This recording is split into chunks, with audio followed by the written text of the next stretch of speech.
I was going to ask you. So, what's the transition been like going from running clubs now to basically consulting clubs?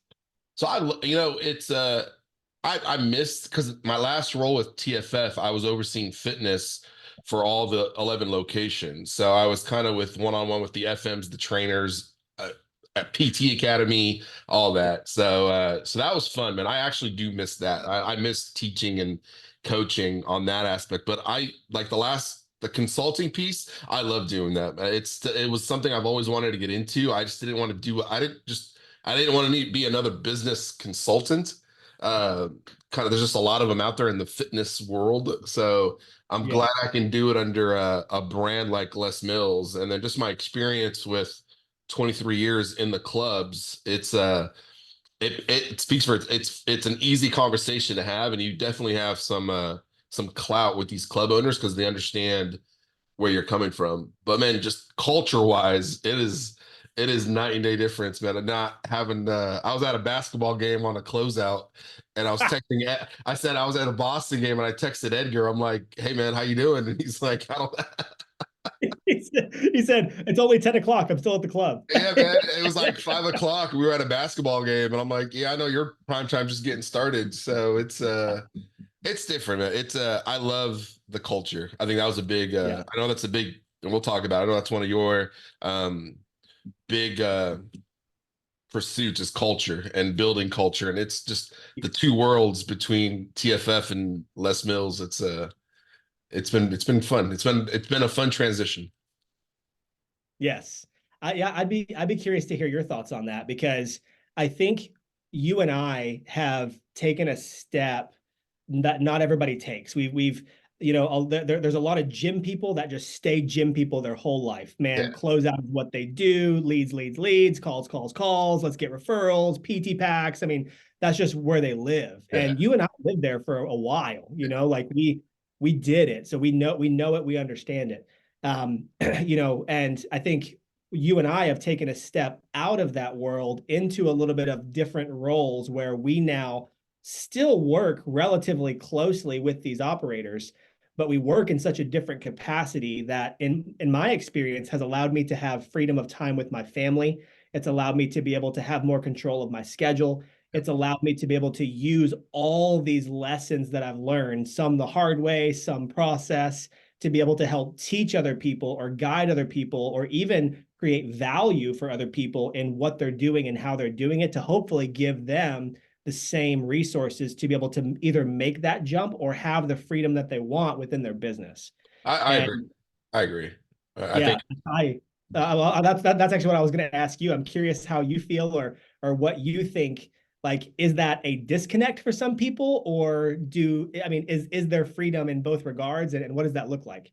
I think for me personally, right, I got to a point where I turned 42 this month in about how many days? 18 days, I'll be 42. So I got to a point where I like you have been in the clubs 23 years. I've been in the Yeah, clubs, closeouts and end of the month and pushing that final number and making the calls, the orientations. And I think I just got to a point where I thought the role that I stepped into was going to be very different, where I wasn't going to be as a director of fitness.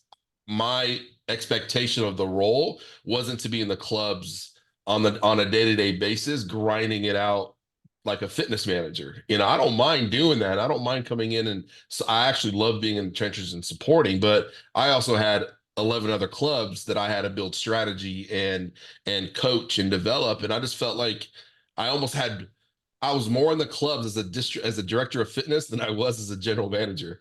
yeah, And it just wasn't aligning with me. And I got two stepkids that are about to graduate here in the next 2 years, and my wife and I want to be able to travel and spend some time together. And I think I just at the stage I am in life, I was ready to transition out of the club world, but still wanted to be in fitness. And I think Les Mills kind of is allows me to still be in clubs, still interact with club owners, understand the business, but now from an understanding of how do we drive retention, how do we minimize attrition, and how do we elevate that member experience.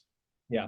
I think it's interesting to me how many times I talk to people that have that same frustration when it comes to the fact that they work their way up through a club or fitness business to get to the top, to only feel like they're now working 12 times as hard as they were in the clubs. Yeah, I know. So, well, you know, but the funny thing is, there's this dichotomy where everybody in the clubs thinks you're out playing golf all day long, when in Right? reality you visited 3, 4 clubs today. And so, Oh yeah. well, let me ask you that. Like, Yeah. what do you think the answer is? Like, how do club operators find a way to be able to create a healthy balance that gets the results that they want, but also gives your upper management or even middle management some of what they thought they were going to get, the freedom of time, the ability to be able to develop others? Like, what do you think the balance is? I think you got to build it. I think for even I mean, and I mean what I mean by that, some context is you got to build your guardrails. Like when I was a GM, I built in my guardrails. I hired, meaning I was going to take off Saturdays and Sundays, period. I also had an assistant general manager who I coached and developed and made sure we were, we were set up for the weekend while I was out. He understood what our targets were, what our goals were, what our expectation was. But I think part of this, I built a team around me that allowed me to step away on, not every weekend, but at least a couple weekends a month. I was off for 2 days, and I needed, because I couldn't be 100% me. It's like the whole thing, you can't pour from an empty cup. Right. And I needed to be rejuvenated, recharged, ready to go. And I just felt like if I was in the clubs every single day, I was just not gonna. I couldn't be my best when the team needed me. I agree. That's so good. I think what I've also seen is a lot of middle and upper managers that don't have that freedom or don't have that developed team around them. They're usually not planning. They're spending time spinning their wheels because whatever happens to plop on their desk is what they're focusing on. Wherever the next emergency is where they go. They feel like they're spending their life putting out fires. And I've been that manager. I know what that feels like. But but before I hopped on this call, I was I'm mentoring a guy, Okay. and I was on a call with him, and he was asking me about like how I manage my time. And that was one of the things that I told him is, in my opinion, I believe that preparation is so much more important than the execution, because the preparation is what creates the Right. execution. Correct. Correct. So, even meetings, I spend time preparing notes for myself before a meeting where we're going to discuss what we're going to do, because I want to make sure that I'm ready, I'm prepared, I'm making the best use of everybody's time. People feel respected, people feel like they can follow you because you actually are guiding them and making decisions.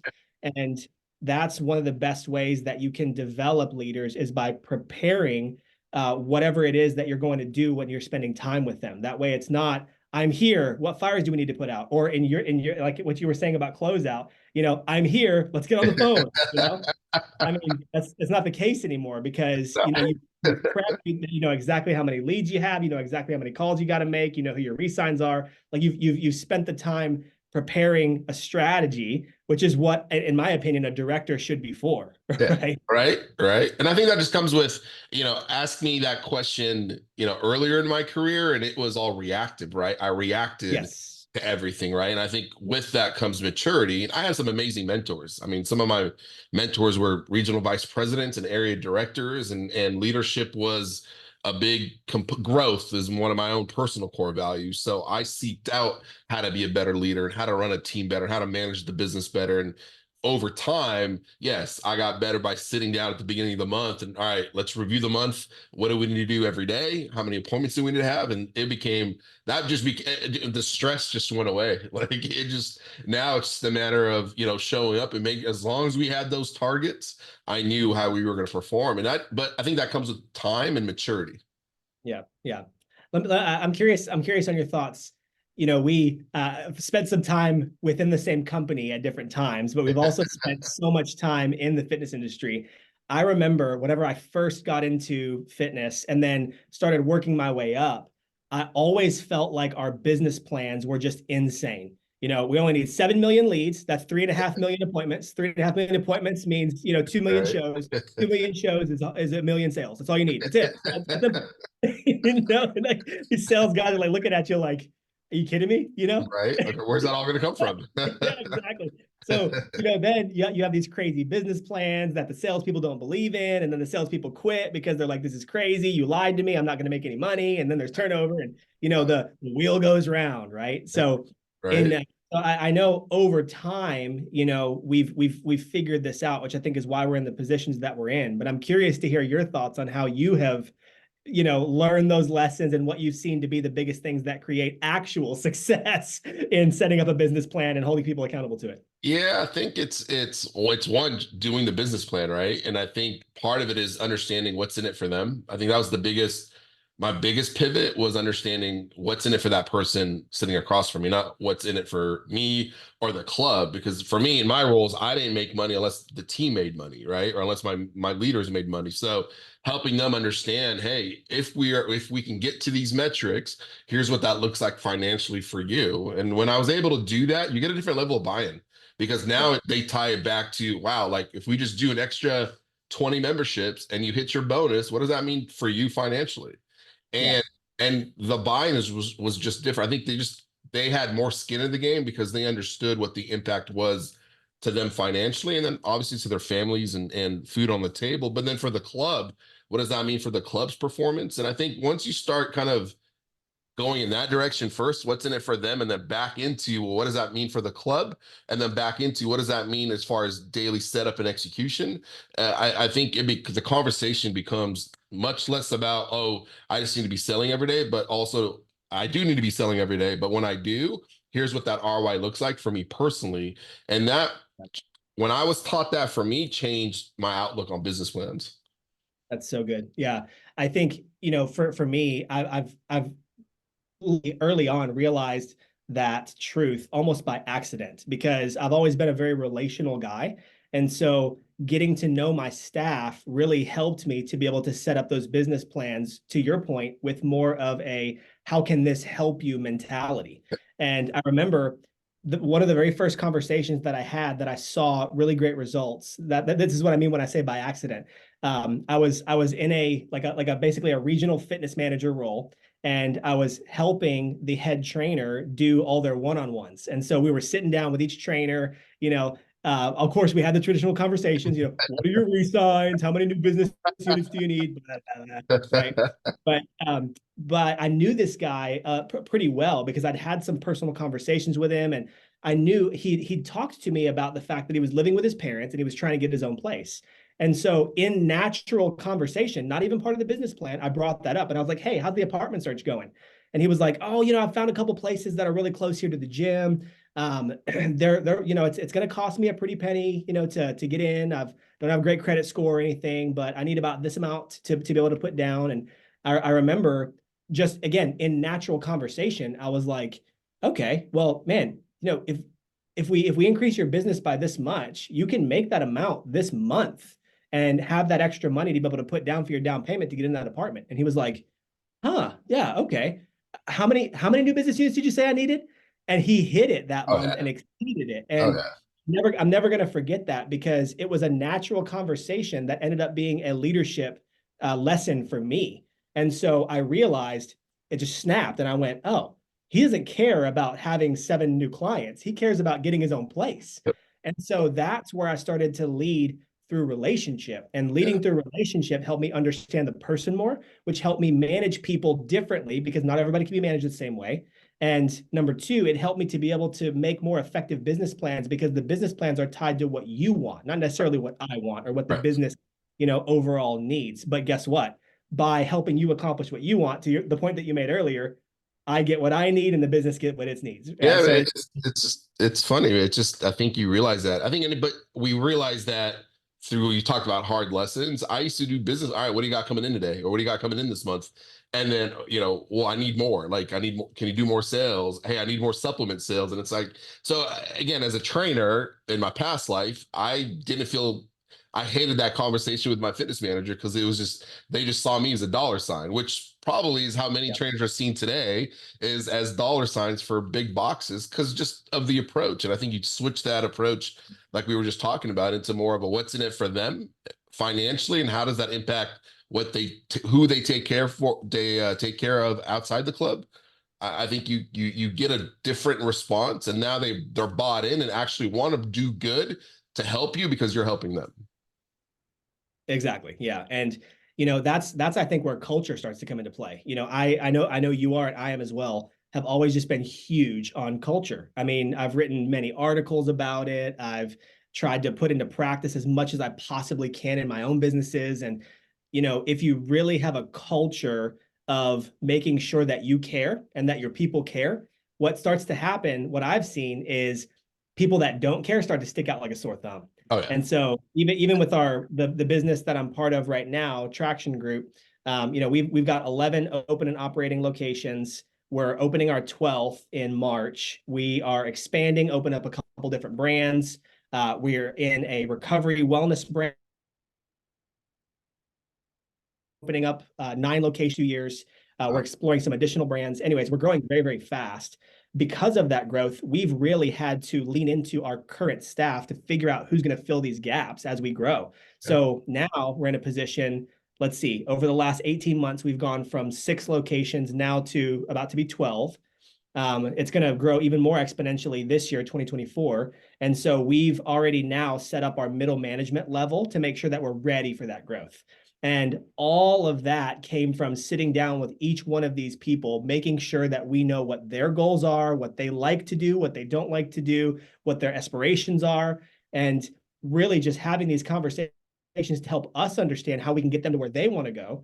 And also, man, we've created a lot of positions for these people that align with what their skill sets are. And so not only do we have people that are motivated and happy about what they are doing because it's getting them to where they want to go, but they're operating in what they're good at. Yeah. And so it's created a lot more job satisfaction for us as well. And like I said, of course we're not perfect. So we've hired some people that, like I said, have just stuck out like a sore thumb, where we can just tell, we've set up our core values, and man, you just don't align with this, Oh yeah. and that's Oh, okay. yeah.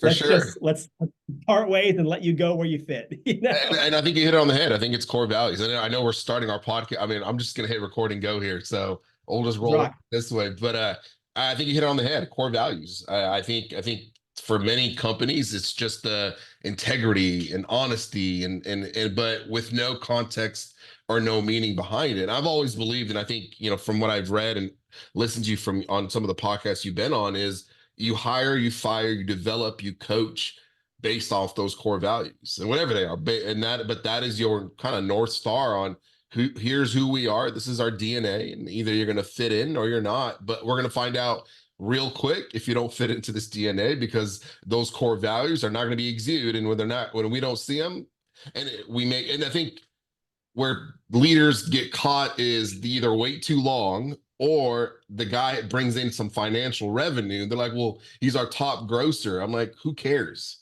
Like, I'll hire 2 or 3 to make up for the one, but I promise you get rid of the one that's a cancer, your whole culture changes. Yeah. It's funny. Whenever I left um, Genesis Health Clubs, one of the companies that I was working for here in the Midwest, I ended up jumping on board as a consultant with F45 headquarters. Okay. And during that time, I ended up working my way up in that company at headquarters, and ended up one of my favorite things that I did with them is I did some global Zoom trainings on operations, sales, marketing, that sort of stuff. And then I also got involved in teaching induction for all the new franchisees. So I would fly into Austin, Texas, where the headquarters now is, and I would teach for a few days the sales and marketing portions of operating a new studio, pre-sale studio, and then also a mature studio, what that looks like, what are the differences, what are the lead flows, what's the percentages. And I would go over all that and teach everybody that.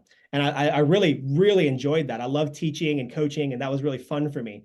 And a lot of what I would do is I would use my years of experience to tell stories of how I can shorten your learning curve. So don't make the same mistakes that I've made. Do this instead, right? And one of the stories that I used to tell was actually from my time at Texas Family Fitness, so the company that you and I shared.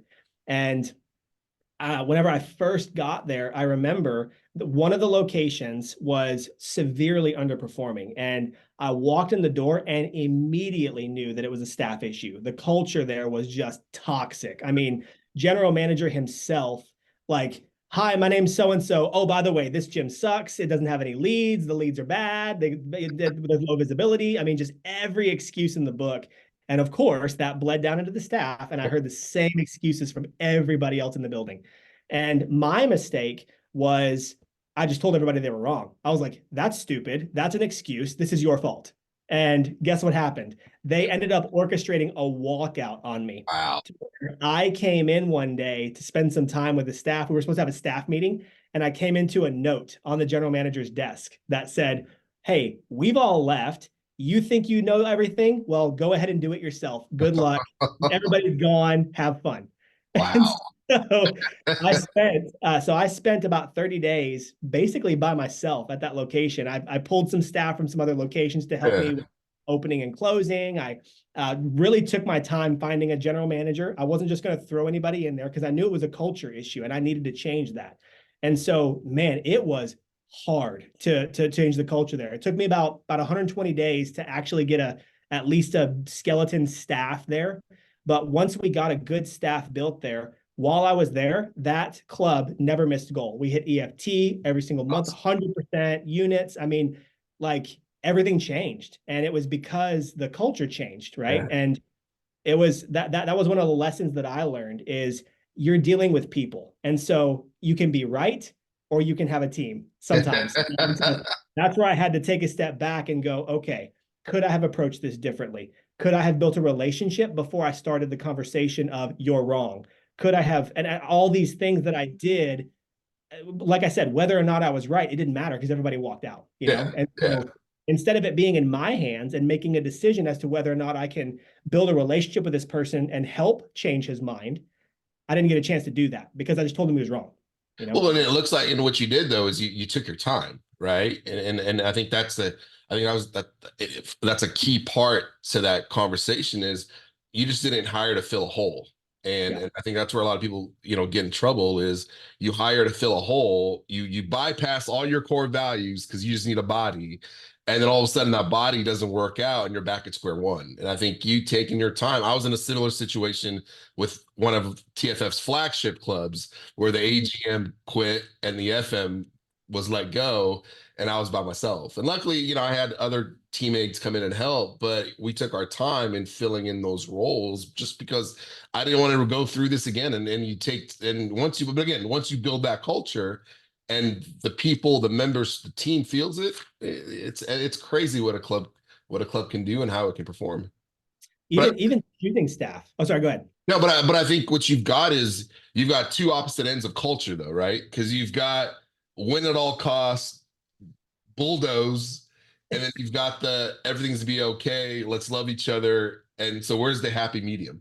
Yeah, that's great. I love that because I've seen both ends of the spectrum where I've worked with people that didn't want to hurt anybody's feelings, had never set any KPIs because what if we don't meet them? I mean, just totally teddy bear style business. Yep. And then I've been on the other end of the spectrum where I've seen we drive at all cost including people.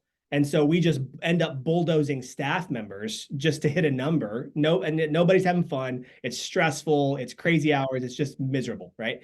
And so the point that I was actually going to make a minute ago was exactly that is you just have to decide what your core values are, be transparent with that, and then hire, train, onboard, and hold accountability based on your core values. Because when you do that, it makes decisions so much easier. It's no longer, oh, I don't know if this is the right person, or I don't know. Well, instead of trying to base your decisions off of feelings, go back to what you originally said your business was going to be for. For So what are sure. your values and what does that look like? Because what that does is that allows you to be able to have the right team members on the team that want what you want. And so if you are, let's say a company, because look, both ends of the spectrum are toxic. You can't be a company that bulldozes people always for results, and you can't be a teddy bear company. So companies are always going to fall on one tendency. You're going to tend towards statistics or you're going to tend towards feelings or whatever you want to call it.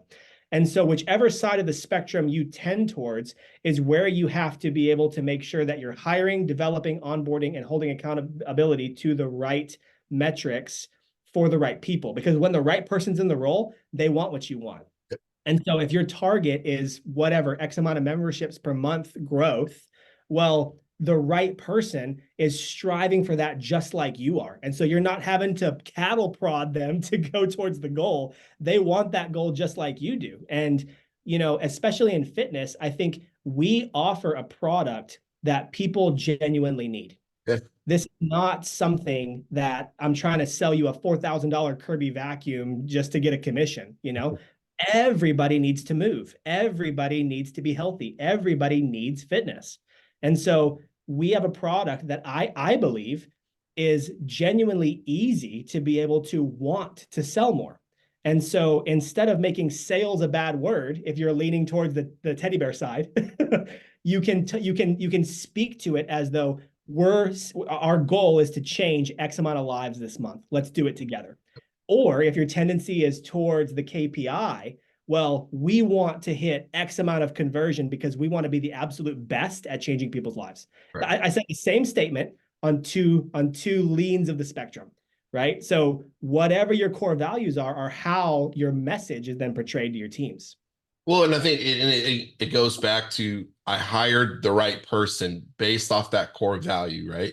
And I set those expectations so they know there's nothing that's gonna, hey, we're gonna win, but we're not gonna win at all costs, but we're not gonna be a teddy bear company. We're gonna be somewhere in the middle, but we're gonna let our process, our system define our results, right? And then from there, but I think you mentioned two things: belief in the sales process, right? And more so belief in the product, and then you mentioned onboarding, and I think that's the biggest key for anyone listening and watching is what does that onboarding piece look like? If it's a couple days and they're just shadowing and all right, have fun, go run your club, 2 days after being onboarded, they're gonna fail. Yeah. They're gonna fail. I think my best onboarding right now with Les Mills, my onboarding doesn't end till April 1st for the next three Wow. months. Yeah, for the next 3 months, I'm being onboarded, and which I love. I'm a little bit like I'm an urgent kind of guy. Like I want to get moving because that's just who I am. But I'm learning such a different role that it's. But for anyone, just like I mentioned, what does your onboarding process look like? But it can't be just, hey, we have a stellar GM. Go hang out with them for a couple days, and then on day 3, you're gonna get your club, and now you're expected to run your club and perform. Like you're never gonna fix your turnover. Yeah, exactly.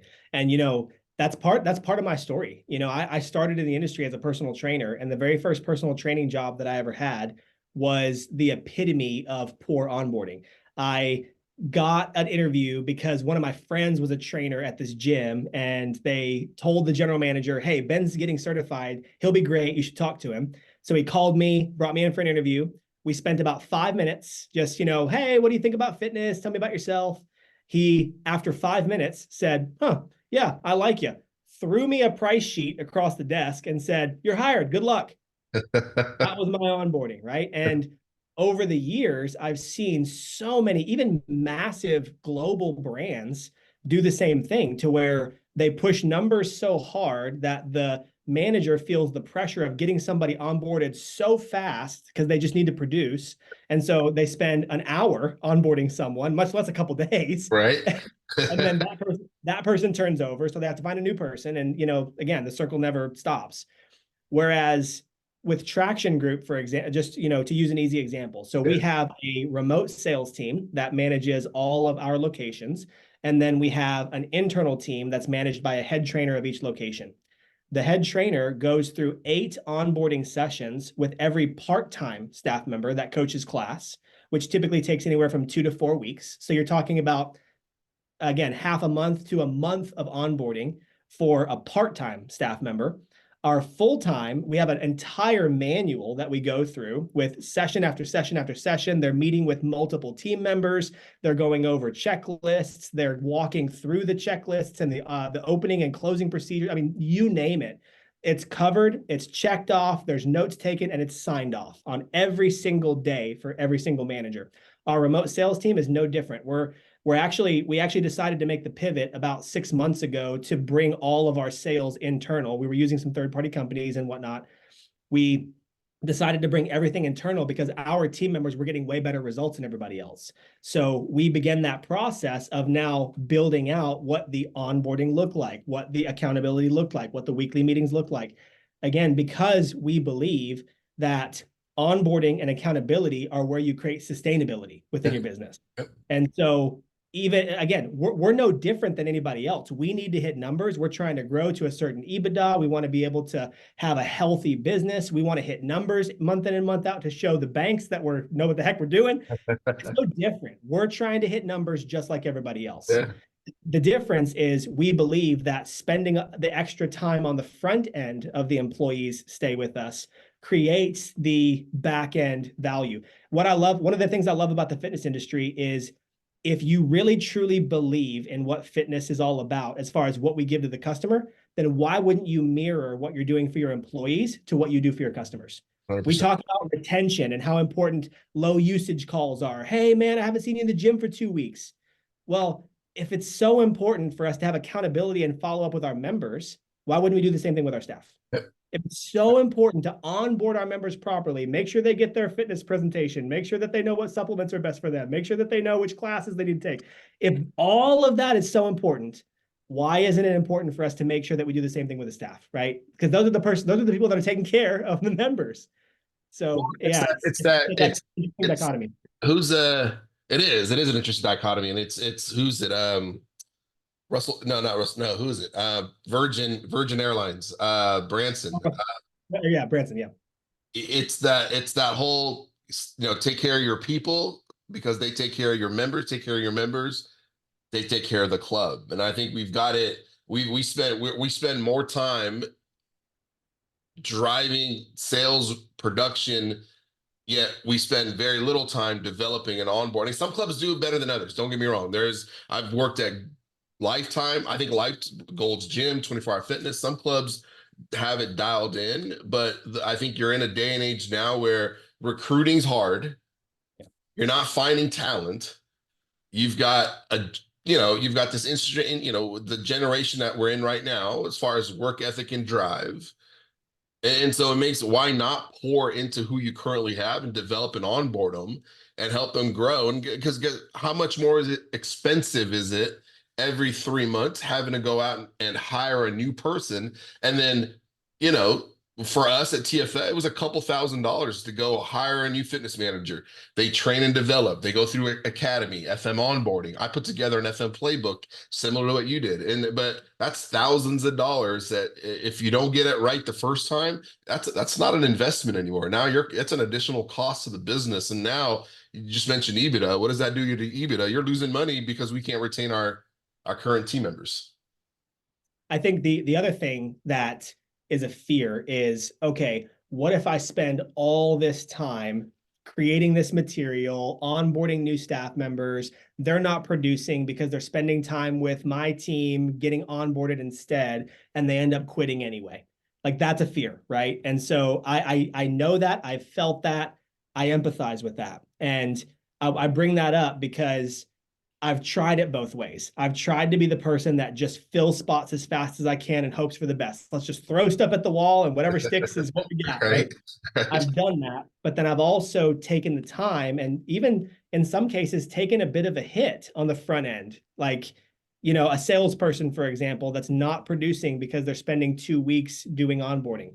Yes, there can be fear that creeps in there, but what I can say is I've become such a believer in the culture and the onboarding and the accountability process because I've seen the results. Yeah. We as I said, we run currently open 11 operating fitness studios.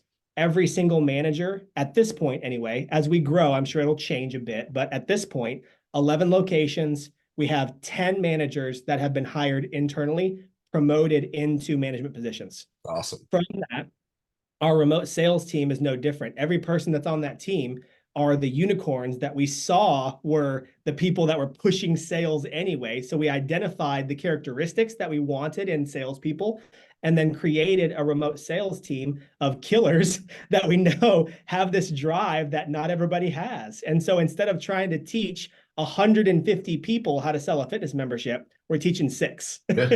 Right. Right. So there's ways that we have really tried to be able to hone in the onboarding process, even the selection process of who we pick and how we pick them to make sure that we have longevity of staff. And it's paid off. I mean, we've turned over one manager in the last 12 months. That's awesome.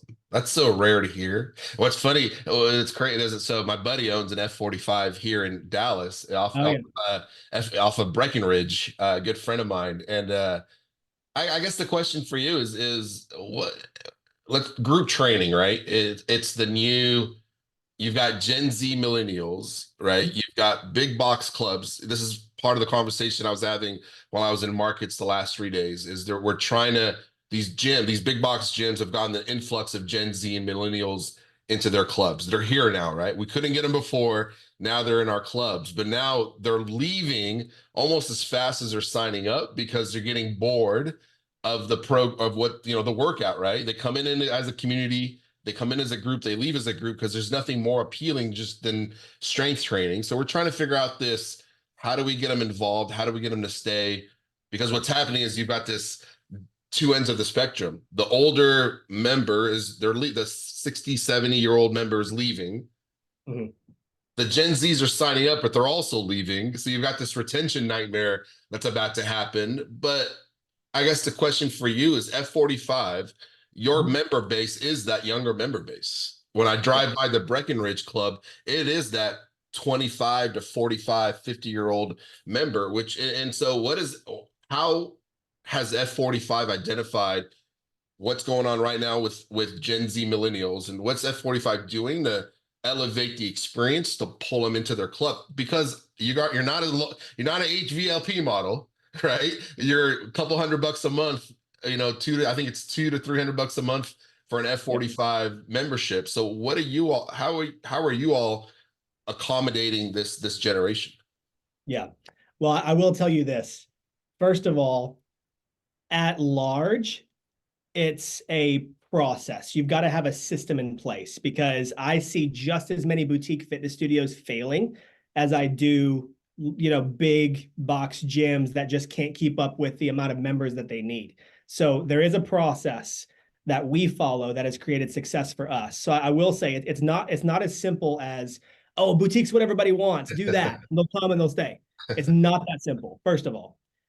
Second of all, is I have always been a huge teacher and advocate of features versus benefits. So on paper, it makes absolutely zero sense. I've got a 3,000 square foot facility that has 5 classes a day that doesn't have any additional features that I'm paying $300 a month for. Next door, I've got a Lifetime Fitness that has basketball courts, Right. cardio machines, Pilates, this new CrossFit style workout. It's got a cafe, it's got massage, it's got everything under the sun for half the price. Why the heck would somebody go to an F-45 for 5 classes a day for twice the price as a Lifetime Fitness? Why? It makes zero sense. I'll tell you why. Because what I just told you was features. What we do a really great job of at Traction Group is we talk benefits. So we take a consultative approach. What are you looking for? What do you want? What are you going to get out of this? How can I build value for you specifically? Is it the fact that you just don't want to think about your workout? So you want to show up, you want to get your butt kicked, and you want to go back to the house and have a beer, whatever. If that's what you want, fantastic. We can do that for you. But before I try and sell you on anything, let me get you in for your trial so you can make sure that you feel that this is the right fit for you. Would that be fair? Fantastic. Let's rock and roll. It's prescriptive, right? So we're asking questions and then we're using the information to be able to make sure that the presentation of the membership is not sign up today and I'll talk to my manager and see if I can get you $100 off. It's not that at all. It's based on X, Y, and Z of what you've told me. It seems like this would be the best fit for you. Would you agree? Okay, fantastic. Here's option A. Here's option B. I believe option A would be the best option for you based on the fact that you're already going to cycle bar twice a week. So this option makes the most sense to coincide with what you're already doing. It's very prescriptive. And so when someone comes, they come, for example, your 25-year-old single female comes with a few of her friends. They have fun together. They're in their little clique during class. They're high-fiving each other after the workout. It's community for them.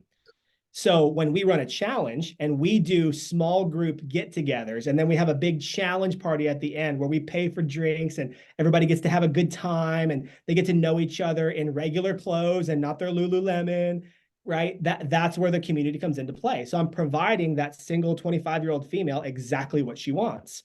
On the opposite side, you've got your 45-year-old businessman that's just busy, dude. I don't have time to go to the gym and think about what my workout programming should be. Like, I just want to show up. I want you to kick my butt. I want to burn 700 calories and I want to go home.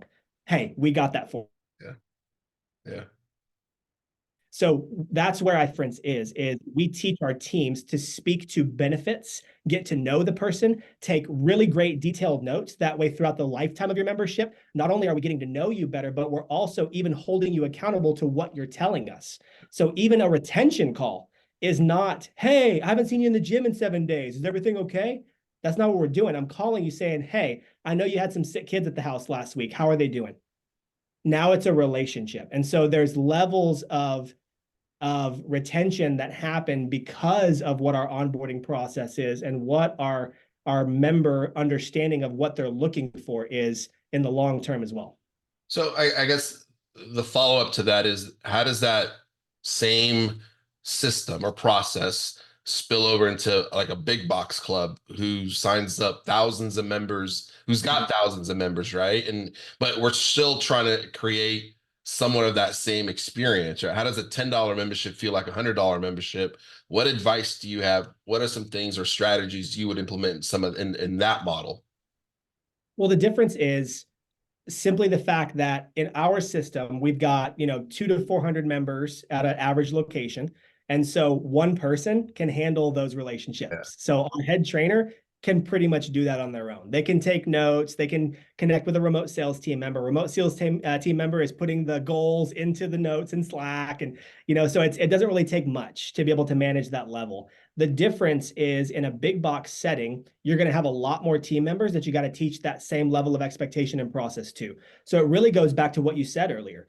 If you have a set of core values of what what you're looking for, well, instead of my one remote sales team person that's calling all these leads that are coming into this one location, at a big box gym, you've got 500 leads that 10 people are calling. And so you've got to make sure that all 10 of those people have the same core values, understand that same process, and then are being managed to that same expectation. So in my opinion, I don't believe it's different. I think that there's just a level of, to your point, onboarding, training, and accountability that comes into play.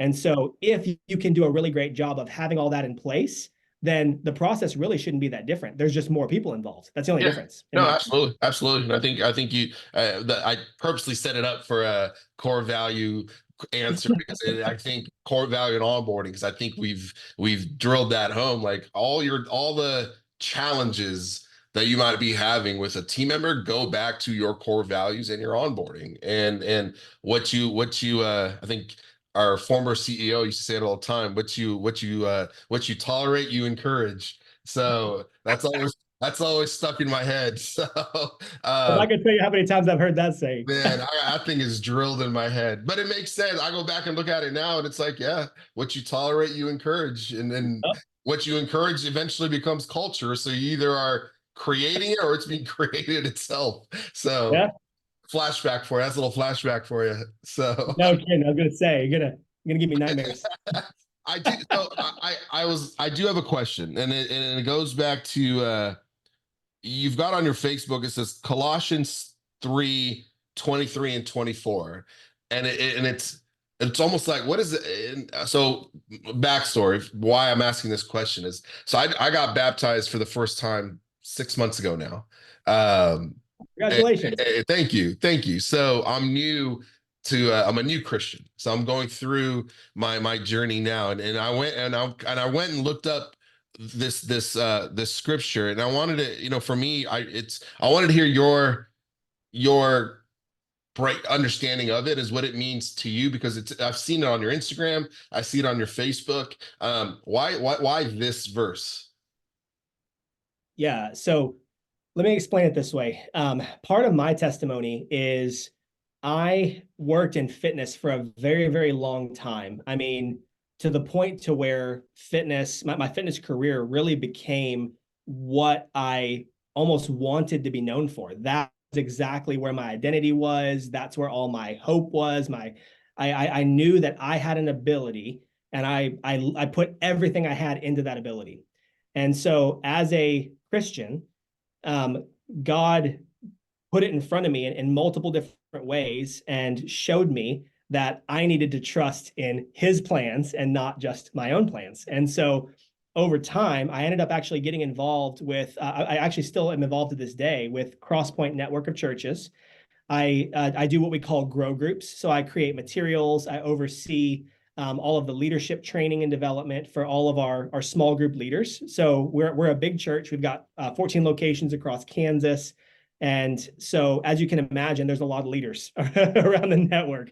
And so, we have to have a process as to what that looks like. And so within a church, there's so many parallels. Actually, I was on the Halo Talks podcast with Pete Moore. Yeah. I think a year and a half ago, 2 years ago, something like that.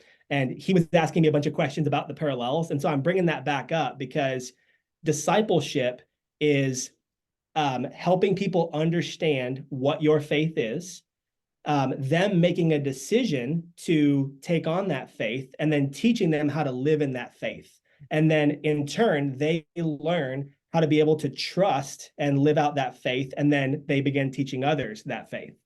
Doesn't this sound very familiar to the Literally. conversation that we just had? Literally. And so that's where the parallel has come into play. And so my partner, whenever we started Colossians 3, the holding company, he actually passed away a couple of years ago in a tragic accident, and it was a tough time for his family.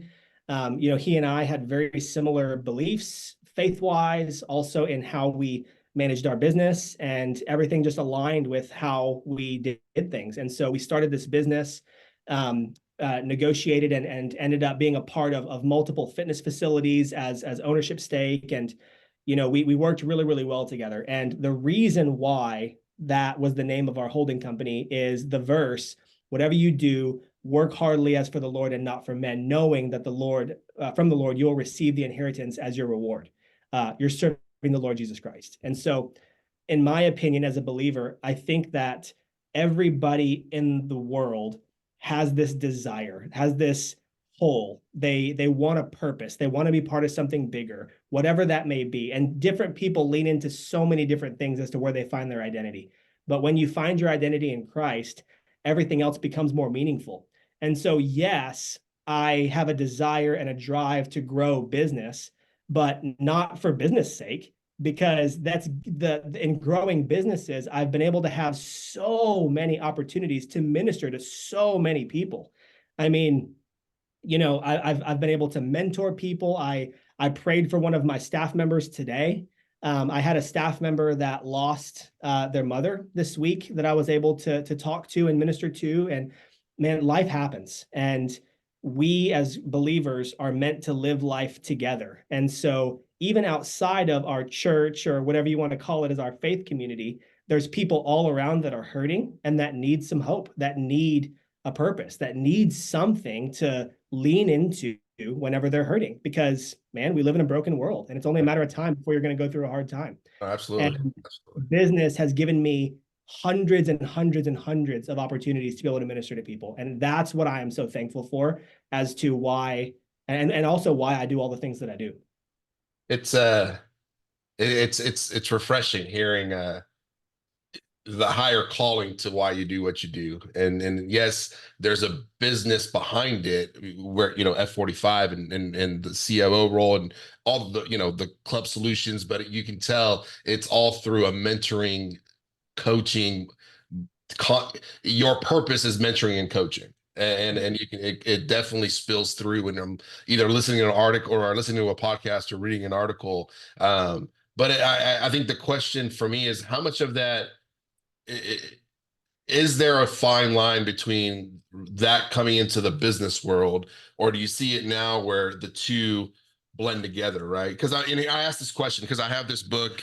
It's John Maxwell's book. It's right here. I don't know if you, so it's one of my favorite it's one it was a gift. And so there's a lot in here that he talks about when he breaks down the scripture and then the leadership element. But how much of that is there a place in business for Christianity and leadership and the way Jesus led himself and his disciples and the mentoring to come into the business world? Here's how I would answer that. I think that as human beings, we tend to be, especially as men, businessmen, we tend to be prideful. And so I think, I can sit here all day and brag or talk about all of the things that I've accomplished or all of the principles that I have learned or figured out. But really, it's all God. He's the only reason that I have anything that I have. He's the only reason that I've learned any lessons that I've learned. And through his grace, I've been able to have opportunities to do what I do. And so I think there's a humility that has to come with being in business as a Christian. And, to answer your question more directly, I personally believe that there is no separation at all, shouldn't be any separation at all if you consider yourself a Christ follower, because first of all great leadership principles boil back down to biblical principles anyway, first of all. Right. And then second of all, I'm a Christian first above everything else. Everything else falls below what I believe is the most important thing, which is, where each and every person is going to spend their eternity. And so if you look at it that way, I'm a Christian first, I'm a husband second, I'm a father third, go down the list, right? But above all, that's who I am. And so I can't separate who I am in Christ from who I am as a person in business. Number one, because that's my true identity, first and foremost. And then second of all, because I believe that these principles are what draw people.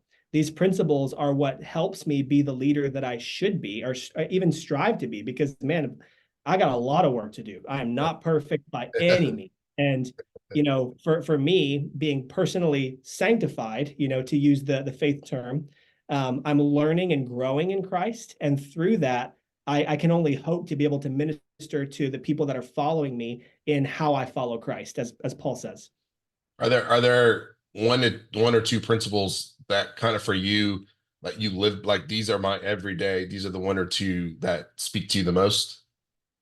Um, yeah, yes and no. I think each day brings new challenges, Yeah. and I mean, especially in roles like yours and mine, you're going to deal with a million situations. And I think, ask my staff. I think first of all, the hope that I have in Christ always gives me a positive outlook. And so ask anybody that's worked with me, alongside me, whatever. I'm a very glass half full person, not because of who I am as a person, but because of the hope that I have. Yeah. And so that's been a ministry to me, is I see opportunities where other people see obstacles. And that's been a great tool for me to be able to either share my faith or help people understand how to be able to be more effective. And then also that's been ministry opportunities from that point. The second is just being truthful with people, I mean, being honest when I don't know something, just being true when I screwed up. I remember there was, man, we made a huge change in one of our locations that I spearheaded, and I was the one that made the decision to do the things that we did. And I mean, the members did not like it. It was, let me just tell you, it was rough. And so we had to, we jumped on a Zoom call with the entire staff. And I basically, so I started off the call and said, all right, guys, I know you guys have been getting a lot of flack in the studio from the members. I wanted to have a chance to be able to talk through this, what our game plan is. So before I go into why we did what we did, I wanted to open the floor and let you guys speak. And one of the trainers stepped up and just, you guys messed up and this wasn't done the proper way and you should have given da da da da. And once she finished, I said, you're absolutely right. And she was like, oh, okay then. And she was just taken aback because we were willing to accept responsibility for our mess up, right? And so, anyways, all these principles, all the things that I try, again, I'm human, but what I try and portray to my staff, it's all biblical principles. And so that's why I say if I open up my Bible every single morning, that's how I start my day. I read the scriptures, I pray, I let the Holy Spirit guide me in what I'm doing each day. That's where I believe I'm gonna be given opportunity to be able to minister every single day. And so the principles are going to be different, but the Yeah, opportunities are going to be there. that's awesome. Amen to that. I definitely agree with you. It's definitely been I'm a different person when I'm in the Word in the morning before I start my day than when I'm not and I go into my day. Man, it is I feel a night and day difference. Totally. I love it. I love it. Well, let me as we wrap up, let me kind of, obviously boutique space is kind of where you play now, but you've got your but you I know you've got your hands in recovery. You know what's happening in the fitness space. And as we get into 2024 and on, right, where we hear recovery, we're talking longevity, we're talking we've talking weight loss drugs, right? You've got clubs now that are adding labs into their into the clubs. Where's fitness of the what's fitness of the future looking like? Yeah, it's for sure evolving, and I think I laugh because I talk to all these people, Right. I hear about the new brands popping up and how fast IV drip is growing, and Yeah. Yeah. you got companies like Sweat House, Perspire, and Restore, all these different types of ways that the wellness industry is starting to become more popular as opposed to just straight fitness. Right. I think it's so interesting. I think where the industry is going is where we came from. Are you trying to lose fat or are you trying to gain muscle? Which is it? Let's get you on a fitness program. That's where we're coming from. What we're starting to see now is, man, people just want to feel better.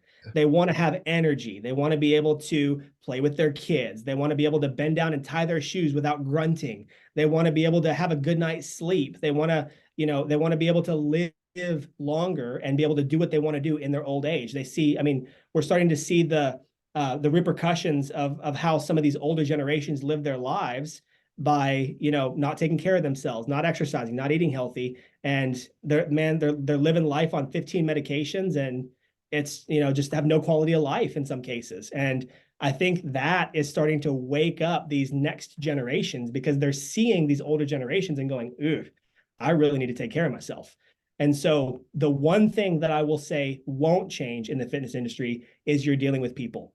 And so I do believe that there's a balance of AI and automation and finding ways to be able to give people what they want with, cold plunge, recovery, whatever that may look like. But whatever your product is, you got to have the personal connection. And I know I've talked about that a lot on this podcast already, but I wanted to bring that back because we're dealing with people and people are always going to be people and we need to treat them that way. And so the personal connection that we make with each and every one of our members from the very get-go, from soup to nuts, so to speak. I mean, the remote salesperson is building a relationship with you from the second you pick up that phone, all the way into our head trainer having a relationship with you and how well they take notes to make sure that when they're calling you on a low usage report, that they know your life and it's not a generic call. And so I believe that's never going to go away. And I think whatever business that we operate in, whoever's listening to this podcast, whatever business you're in, you have to have those personal touches to make the person feel appreciated and make sure that they know that you care. And if you have those things, whatever business you're in, you'll succeed. 100%, 100%. I think, and I think part of that is just understanding that you mentioned wellness, right? And it's that wellness, the wellness ecosystem, right? It's fitness, nutrition, stress management, mental health. I think COVID opened up that door wide and huge around mental health and stress management. So I think as a trainer, as we talked about future of fitness, the future of personal trainers has to change, where it's not no longer are you a shotgun trainer. I show up, what do you want to work today? Let's go hit the floor. But you like I gotta understand the human and what is their level of readiness when they came into that session and be able to adapt and pivot. That is one-on-one personal training. And I think that's where I see, at least on the training side, where the future of fitness is going to be moving as we head into 2024 and beyond is the training aspect has to change to encompass this wellness ecosystem. I love that. It's great. Last question for you. What you got? Your rise up moment, right? What it means is you were on a trajectory, but because you made a decision and this is your rise up moment, it led you to the path and to where you are today. You could have stayed on two different courses and I could have went this way and I wouldn't be who Ben is today.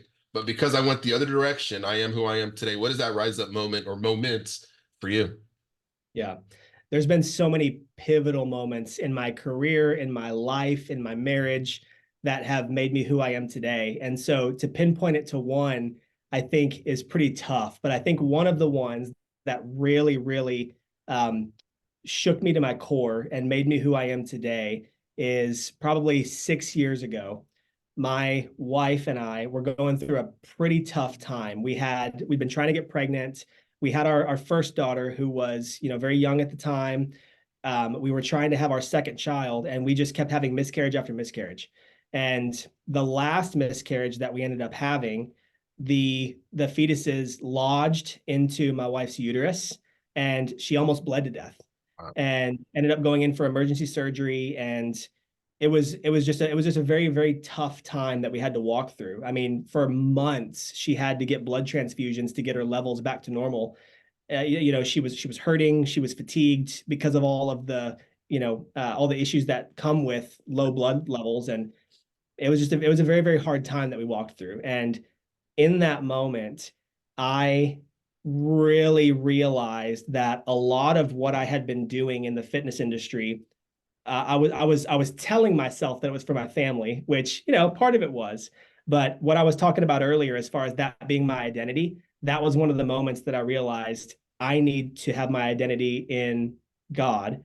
And from there, God will guide me as to what he wants me to do.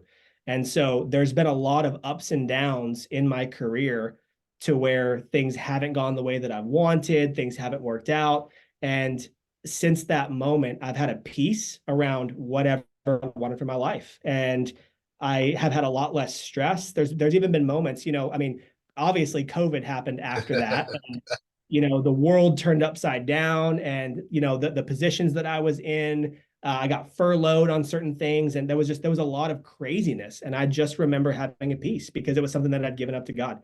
And so my encouragement, again, in that moment in my life, it allowed me to be able to be who God called me to be without thinking that I had to be the one to do everything and figure it all out on my own. I had someone that knew better than me, that was walking through it with me. There you go. And that was definitely one of the pivotal moments for me. It's awesome. Thank you for sharing that. Totally. And you just had a new baby. What, last year you had a new child? Yeah. Yeah. She's 7 months now. Baby, man, grown up fast though. That's it. Yeah, That's awesome. absolutely. Well, then if anyone wants to get a hold of you, get in contact with you, what's the best way to get a hold of you? Yep. All my contact information is on my LinkedIn profile. That's where I also have that's where I post all my articles, all my podcasts. Everything will be there. I can also be found on Instagram, Facebook, all social channels. So, but LinkedIn is the one that I stay closely connected with, and that's usually where all inquiries come through. So if anybody has any questions, has inquiries about consulting or anything along those lines, that's usually where I take all those inquiries. Awesome. We'll all link that up. Well, guys, appreciate your time. Thank you for coming on the show, Ben. I know we've been trying to do this, so I'm glad we are able to get it done and get you on the show today. But guys, if you enjoyed it, if you liked it, leave a comment, YouTube follow, reach out to this guy. He definitely has a wealth of experience. So guys, have a great weekend. We'll talk to you soon.